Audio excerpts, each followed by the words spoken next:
앵커 진통 끝에 다시 국회 문을 연 여야는 다음 주 대법관 후보자 청문회에서 또 한 번 격돌할 것으로 보입니다. 원 구성 협상에서 해답을 찾지 못한 법제사법위원회 개혁과 특수활동비 폐지 문제 등을 어떻게 처리할지도 관심입니다. 전준영 기자가 보도합니다. 기자 새 의장단을 선출하면서 오랜 만에 기지개를 켠 국회는 내일 후반기 상임위원장 준용도 갖추고 본격적으로 일할 채비에 들어갑니다. 한 달 넘게 식물 상태였던 만큼 처리해야 할 과제가 산적한 가운데 여야가 머리를 맞댈 첫 관문은 청문회가 될 전망입니다. 19일 경찰청장 내정자, 23일부터는 대법관 후보자 청문회가 예정돼 있는데 특히 대법관 후보자 청문회가 경론의 장이 될 가능성이 큽니다.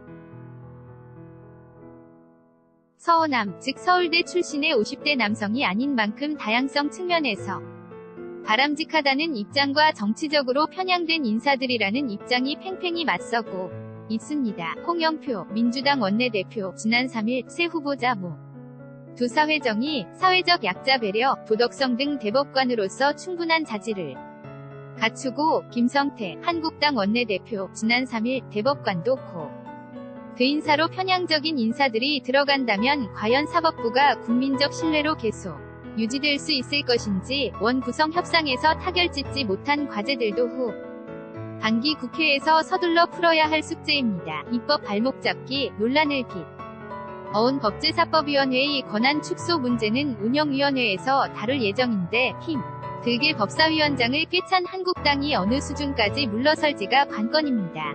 장병환 평화당 원내대표 지난 11일 법사위원장을 맡게 된 한국당은 일하는 국회, 생산적 국회를 만들기 위해 법사위 개혁에 앞장서지 않으면 권한이 아니라 독이 될 것이라는 점을 명심해야 할 것입니다. 3.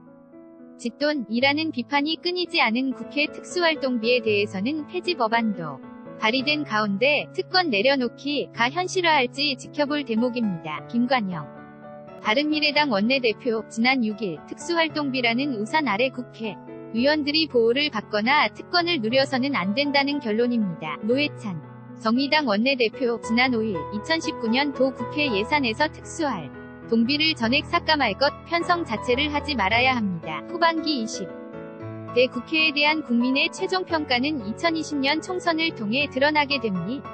각 당의 성적표도 중요하지만 의원 개개인이 어떤 결과를 받게 될지는 지금부터 얼마나 달라진 협치의 모습을 보여주느냐에 달렸습니다. YTN 전준영입니다.